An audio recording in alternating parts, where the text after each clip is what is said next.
Bird flu is popping up more and more in wild animals across New York State. 18 News reporter Caroline Stevens shares what the state's Department of Environmental Conservation says to watch for and how you can protect yourself, your pets, and your backyard flocks.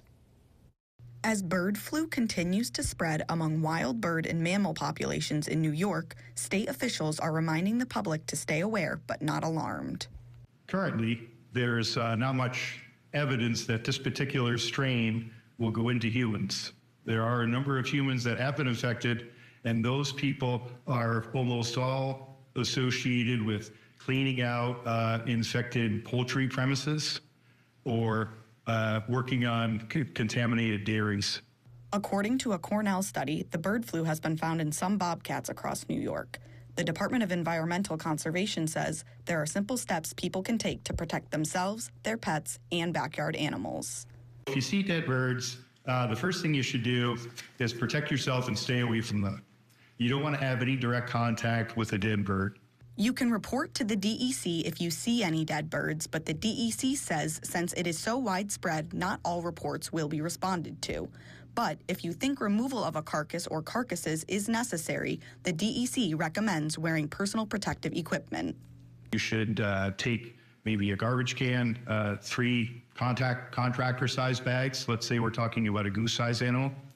And if you line the garbage can with those 3 bags, you can take wear a pair of latex gloves and a face mask, an N95 face mask, and use a shovel to pick up the dead goose, place it in the bag, seal up each of those 3 bags. The DEC says that while most people are unlikely to be affected, hunters, farmers, and anyone who spends time outdoors should take extra care.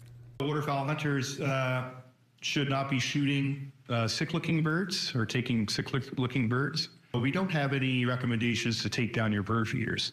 But certainly if you add a backyard flock of poultry, you certainly wouldn't want to put a bird feeder in your backyard to attract other birds in so they could potentially expose your flock. The DEC says public awareness is key, not just for personal safety, but for monitoring the health of New York's bird population.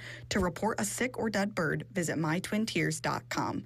In Elmira, Caroline Stevens, 18 News.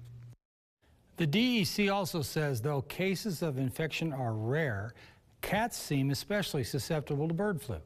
You can help minimize risk and limit the spread by preventing contact between domestic animals and wild birds and limiting your pet's consumption of some kinds of dairy products or raw meat.